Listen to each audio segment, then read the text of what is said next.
મીઠું બોલું કડવું બોલું? દવા શેમાં થાય? આ તમે કહો છો એટલે કહું છું. મેં તો આવા ગાર્ડન ખૂબ બધા જોયા છે. એને 1 મહિના પછી આવો ને એટલે રંગોળી પુરાઈ હોય એમાં. રંગોળી એટલે ખબર પડે ને? જાફરી વાળા, માણેકચંદ વાળા, મસાલા વાળા, પાન ગુટકા વાળા, આ બધાએ રંગોળી પૂરી નાખી હોય. આવું કરવાનું છે આપણે અહીંને? આ કરવાનું છે તો શું કરાય? શું કરાય એમાં? શું કરવું? સ્વચ્છતા. પછી બીજું કોઈ? ટિકિટ રાખવાની.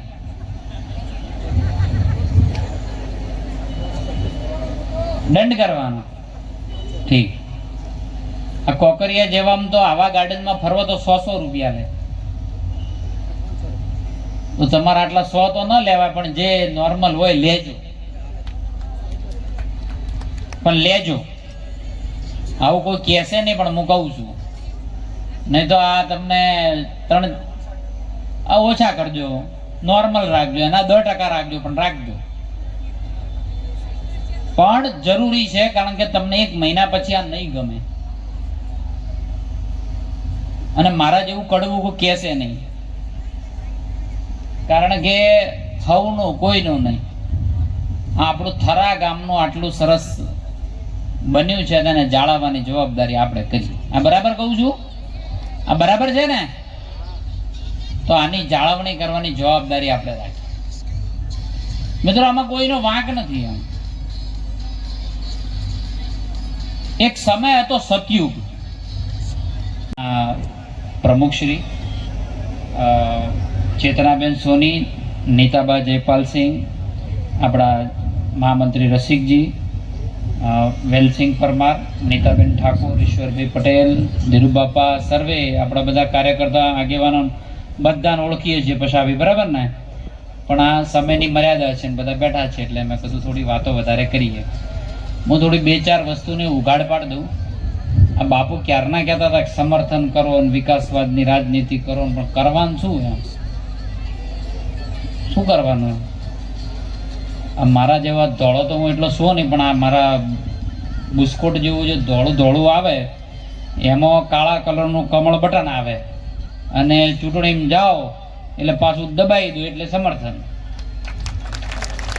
અમે કોઈ ફોડ પાડ દઉં એમ. બરાબર ને? જો આ ઘણા એમ થાય કે હવે સમર્થન, પણ કેમનું સમર્થન કરવું એમ? તો આ સમર્થન એમ. અને ક્યારે આવે આવું પાછું? શેકો હમણાં ચૂંટણી બીજી પૃથ્વીરાજ ક્યારે છે? 3 મહિના રહ્યા છે. લો, આ ઢુકડું આવ્યું તો બરાબર કે નહીં? અને અમે તો જ્યારે ઉદ્ઘાટન આ તળાવનું ને મહારાણી નાયકા દેવીનું જ્યારે ઉદ્ઘાટન કરવા માટે એન્ટ્રી જ્યારે કરીને, તો મને ઘડીક વાર તો એવું લાગ્યું કે આપણે કાંકરિયામાં આવી ગયા છે. આટલી સુંદર વ્યવસ્થાઓ. નગરપાલિકા નાની નગરપાલિકા, મોટી પણ નથી. બ વર્ગ છે, ક વર્ગ છે. ક વર્ગની નગરપાલિકા એટલે નાની કહેવાય. અને એમાં અ વર્ગની નગરપાલિકાઓ એટલું મોટું કામ કર્યું છે. તમને ખૂબ અભિનંદન નગરપાલિકાને. ખૂબ સારા વિચારો સાથે તમે લોકોના કામ કર્યા છે. એના માટે આખી ટીમને, આખા બોર્ડને અભિનંદન આપું છું. મિત્રો, પણ મને એમ થતું હતું કે હવે તમને શું કેવું એમ.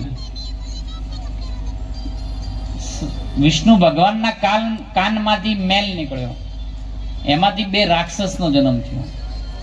એકનું નામ મધુ અને એકનું નામ કૈટક.